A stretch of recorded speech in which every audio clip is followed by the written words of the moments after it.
Salut les amis et bienvenue dans votre Club Foot, nouvelle formule. Le Clubac vous ouvre ses portes chaque mardi en podcast sur tendanceouest.com. L'actu des ciels et marines, toutes les coulisses des hommes de Paul Le Guen, des débats, des analyses et des réactions. C'est rien que pour vous et le Clubac numéro 1 de cette saison, il démarre maintenant. Le Club Foot sur Tendance Ouest. Avec, comme invité pour cette première émission, il est de retour après une superbe saison en notre compagnie. C'est notre coach du Club Foot, Johan Gallon, entraîneur de Granville. Salut Johan. Bonjour à tous. Léa Quignot est avec nous également depuis Caen. Bonjour Léa. Bonjour à tous. Mathieu Billot du Foot Normand est en notre compagnie aussi pour débriefer de l'actu du HAC. Bonjour Mathieu. Bonjour Sylvain, bonjour à tous. Et c'est un plaisir de l'accueillir. Notre camarade Marc Aubeau du Courrier Cauchois est en notre compagnie aussi et vous allez voir pour parler des ciels et marines. Salut Marc. Bonjour Sylvain. Bon, on va commencer cette première actu. Rien ne va plus au Havre, messieurs, dames. Rien ne va plus, Marc Aubeau. Qu'est-ce qui se passe au Havre ? Rien ne va plus, c'est juste la première défaite. On est encore on est 4e au classement. Ça va, il y a pire, il y a des voisins, ils sont 17e. Ah ça y est, comment ça chambre les voisins. Bon Marc, plus sérieusement, on a vu une équipe havraise vendredi soir contre Châteauroux, presque aux deux visages. On a vu des Havrais très mauvais en première période, faut pas avoir peur de le dire, et en grand manque de réussite en deuxième mi-temps, c'est ça l'idée ? C'est exactement ça, la première mi-temps inexistante. Surtout qu'après le match d'Orléans, on s'attendait à qu'il commence mieux le match, parce qu'Orléans, ça s'est passé de la même façon. Mauvaise première mi-temps et une meilleure deuxième mi-temps. Et non, finalement, même à domicile, on a assisté à une mauvaise première mi-temps. D'ailleurs, Paul Le Guen a procédé à 2 changements à la mi-temps. C'est une première cette saison. Vous faites bien de le dire. Vous faites bien de le dire parce que Paul Le Guen, il s'en est justifié de ces 2 changements. On l'écoute et on revient juste après. En colère, c'est pas la bonne solution. Je suis déçu. Voilà. 2 joueurs ont été victimes de mes choix, mais c'est comme ça. Je continuerai à faire ce qui me semble le mieux pour l'équipe. Continuer à discuter avec chacun en essayant de tirer le meilleur de chaque joueur, mais j'ai essayé de faire du mieux mon métier en faisant ces 2 choix. Il faut qu'on améliore l'intégration des nouveaux, c'est clair. Il faut pas, ça sert à rien d'éluder le sujet aussi. Il faut que Ertuğrul, que Umut Meras, que Ben Mohamed arrivent à améliorer leur niveau de jeu, c'est clair. Après, ils peuvent compter sur mon soutien je sais que ce sont des bons joueurs et ils peuvent compter sur moi pour les aider. Tendance Ouest. Tendance Ouest. Johan Gallon, coach Gallon, dans ce que l'on vient d'entendre de la part de Paul Le Guen, on a tout ce qu'il faut pour cajoler son groupe là. Cajoler ou pas, mais je pense qu'il assume, il prend ses responsabilités. Donc il met aussi les joueurs dans son discours devant leurs responsabilités, ça c'est important. Mais il parle d'intégration. Donc ça veut tout dire. Ça veut dire qu'aujourd'hui, cette équipe, elle doit, et à la fois les nouveaux joueurs doivent s'intégrer à son organisation, son système, et aussi les anciens, parce que l'intégration, c'est aussi les anciens qui s'adaptent à un nouveau coach. Après, on les a vus à Caen, où ils avaient été très performants. Pour moi, qu'est-ce qui manque à cette équipe aujourd'hui ? C'est la régularité dans les matchs. J'ai trouvé que c'était soit la ligne défensive et leur milieu défensif était très performant et les attaquants moins bien, et parfois les attaquants étaient très très bons et les lignes défensives moins bien. Et je pense que le match référence, c'est Caen où ils ont été performants dans tous les domaines. Donc cette équipe, elle demande un peu plus de régularité, mais moi je suis pas inquiet en concernant le Havre. Marc Aubeau du Courrier Cauchois, pour ajouter à cette analyse. Exactement, parce qu'à Caen, il y avait un seul joueur qui était intégré, c'était Meras. Depuis, il a rajouté Erzoy, il a rajouté Ben Mohamed. Et il dit clairement, on a trouvé une cohésion, on avait trouvé une cohésion, on a intégré des nouveaux joueurs. En fait, finalement, on s'est aperçu qu'en intégrant trop de nouveaux joueurs, trop de recrues, ils ont peut-être perdu cette cohésion, ils ont perdu un peu le fil, quoi. Mathieu Billot du Foot Normand, était-ce un feu de paille cette fin d'été du côté du Havre selon vous ?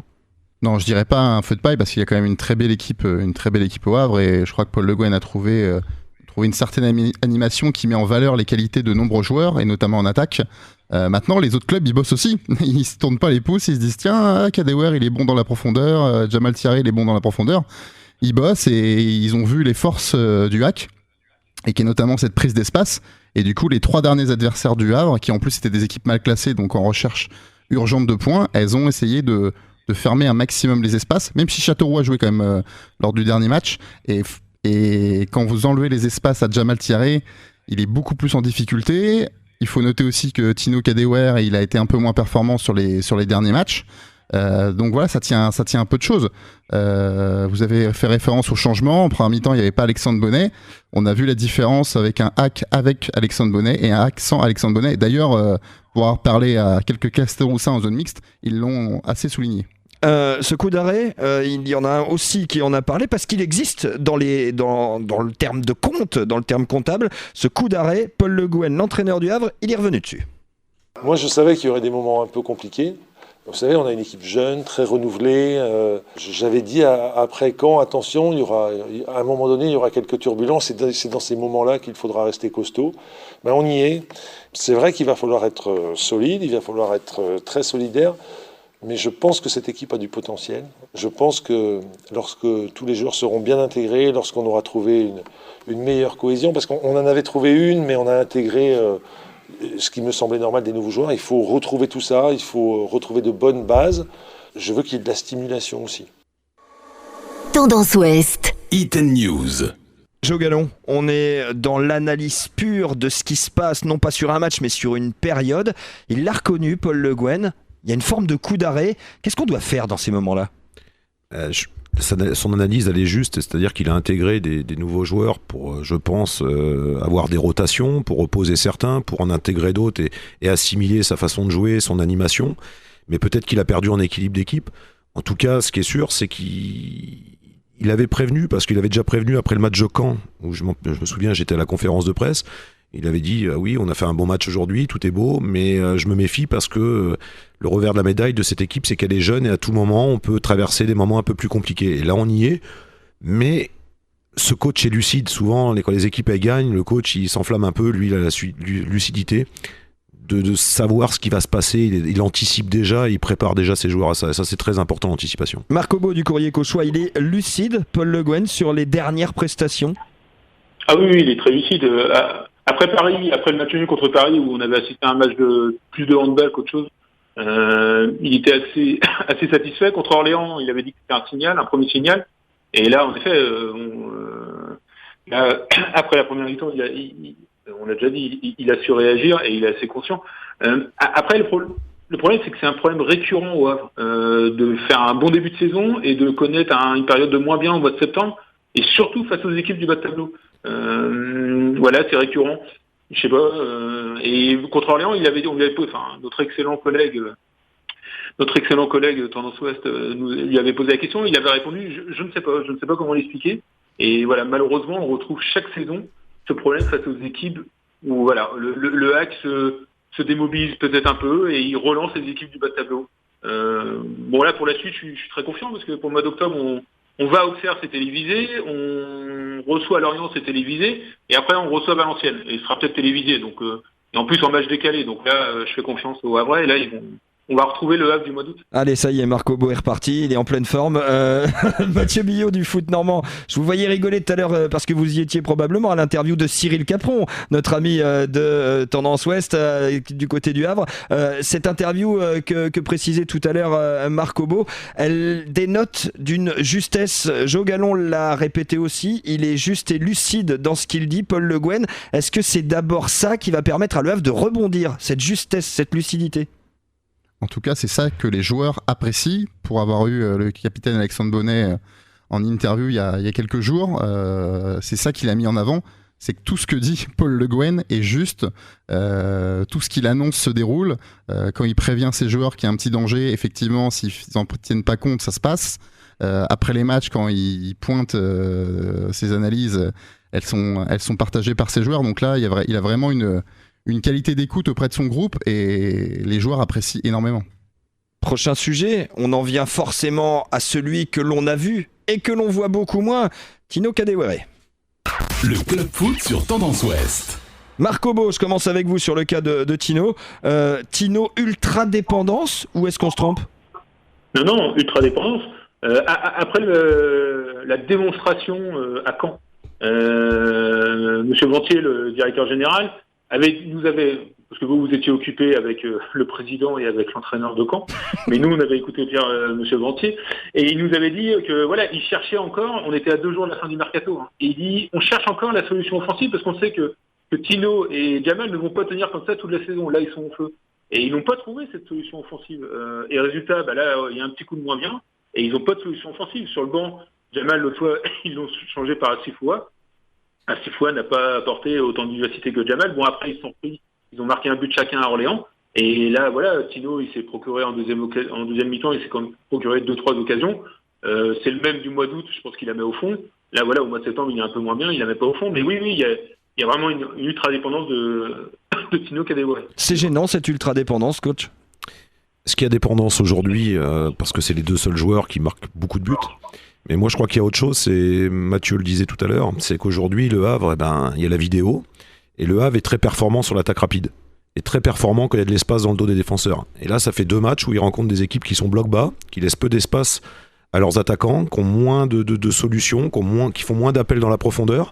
Et là, on est plus dans l'attaque placée, dans des relations de passe pour déséquilibrer l'adversaire. Et là, en effet, le petit point d'interrogation aujourd'hui, et à mon avis, la marge de progression, Paul Le Guen ne le dit pas ouvertement, mais c'est ça, c'est quelle est son équipe, est-ce qu'elle a la capacité de déséquilibrer ce genre de bloc équipe, ce genre d'équipe qui défendent bas, qui mettent beaucoup d'intensité et qui laissent peu d'espace.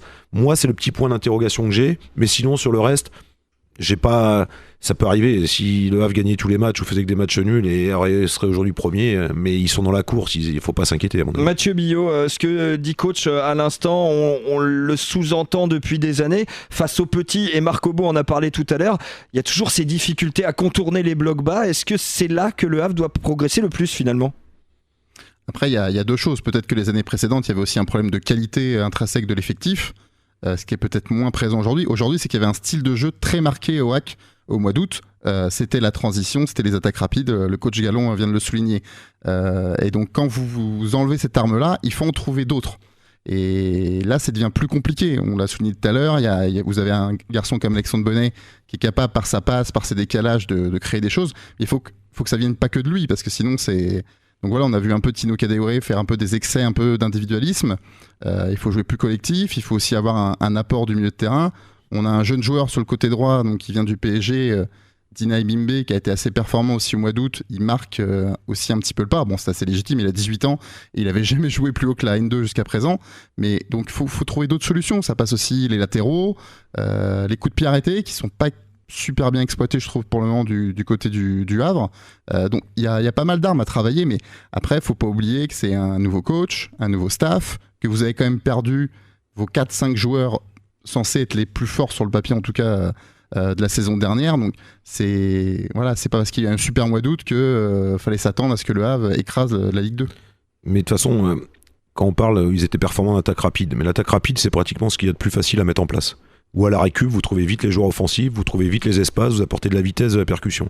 L'attaque placée, et moi je suis plutôt un adepte de l'attaque placée, c'est des heures et des heures et des heures de travail. Il faut trouver un maximum de complémentarité, il faut arriver à trouver les bonnes sorties de balles, il faut arriver à trouver les bons décalages au bon moment, et ça il faut répéter des heures et des heures. Donc, et ça Paul Le Guen il le sait, donc ça va mettre un peu plus de temps, mais quand cette équipe va être capable et à la fois d'être fort en attaque rapide et à la fois d'être capable de contourner des blocs bas, là je pense que ça sera encore une meilleure équipe. Mais lui il le sait qu'il y a une marge de progression énorme, et puis aussi il y a le fait que c'est un groupe jeune, et un groupe jeune, faut savoir les manager, parfois ont tendance à s'enflammer quand ça va très vite. Je pense que lui il arrive à remettre tout le monde dans l'ordre, et puis je pense que Béché et puis Ben Mohamed ils vont vite comprendre que c'est qui le patron et qu'il faut qu'il se remette au travail. Allez, le travail, c'est ce qu'il va y avoir sur la planche. Le gros pain sur la planche à venir pour le HAC. Vous en avez parlé tout à l'heure, Marco Bo du Courrier Cauchois. C'est un triptyque Auxerre, Lorient, Valenciennes. Alors, il n'y aura rien de simple. On se penche justement dès maintenant sur le cas du match face à Auxerre juste avant la trêve. Le Club Foot sur Tendance Ouest. Et ce match face à Auxerre, Marco Bo, c'est avec vous que je le prédis un peu. Qu'est-ce qui va se passer à la Baie des Champs ? Le Havre vient de perdre à Châteauroux, le Havre joue à l'extérieur, va donc pouvoir laisser un peu, dans ce que l'on vient de dire, la possession à Auxerre. Est-ce que c'est le match idéal pour se refaire selon vous ? Oui, c'est vraiment le match idéal. En plus, Jean-Marc Furlan, c'est le nouvel entraîneur d'Auxerre, il aime bien aussi, il aime bien produire du jeu. Donc, j'avoue, j'ai pas vu jouer Auxerre. J'ai vu les résultats d'Auxerre, mais j'ai pas vu jouer Auxerre encore. Mais je suppose que il imprime à sa nouvelle équipe le même style de jeu qu'à ses anciennes équipes. Et en plus, Auxerre, ça nous réussit plutôt bien ces dernières saisons. Je me rappelle encore du match qui nous avait permis de croire encore à la montée avec Lys Mousset. Là, on avait fait un match incroyable là-bas. on avait gagné. Donc non, je suis assez confiant. Et en plus, mais j'étais ironique et oui et non à la fois. Match ce samedi, c'est télévisé, et le HAC a vraiment ça. Les Havrais aiment ça, quoi. Ils ont ça dans leur ADN. Voilà, dès que c'est télévisé, moi j'ai vu plein de matchs des HAC Lens HAC. Dès que c'est télévisé, on les reconnaît pas. Ouais. Et là, au Serrac, c'est le match parfait pour le HAC. Moi, je pense aussi qu'il y a une chose importante, c'est que le HAC est beaucoup plus à l'aise à l'extérieur aujourd'hui par rapport à sa philosophie et ses deux attaquants. Et quand il faut faire le jeu comme à domicile, où là, ils rencontrent des blocs bas, ils sont obligés d'avoir une bonne animation, et là, ils sont un peu plus en difficulté. Donc, je pense, moi, qu'ils sont capables d'aller faire un résultat à Auxerre, parce que Auxerre, dans la situation où ils sont, vont devoir faire le jeu, vont libérer des espaces, et je pense que pour Kadewere et Thierry, c'est le genre de match qu'ils apprécient. Eh ben c'est tout ce que l'on peut souhaiter au Havrais. Dernière partie dans ce Club HAC, nouvelle formule, les tops et les flops, et c'est le patron qui va vous les donner dans quelques instants. Le Club Foot, la lucarne. Joe, coach Gallon, vous êtes avec nous pour nous donner vos tops et vos flops du week-end du côté des Ciels et Marines et du HAC.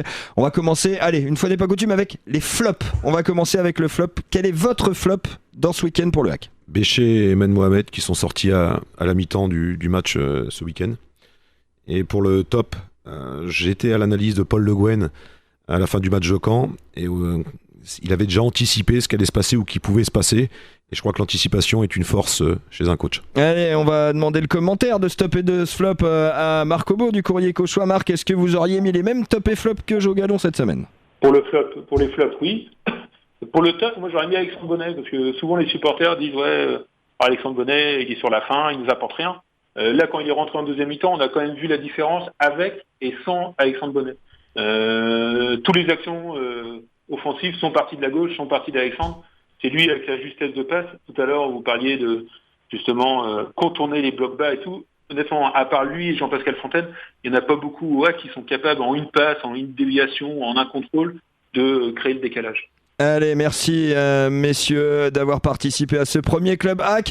Évidemment, on aura tous les yeux rivés du côté du stade Abbé Deschamps. Ce sera entre l'AJ Auxerre et le Havre Athletic Club. Ce sera la 10e journée de Ligue 2. D'ici là, passez une très bonne semaine et on se retrouve mardi prochain sur tendanceouest.com. Salut.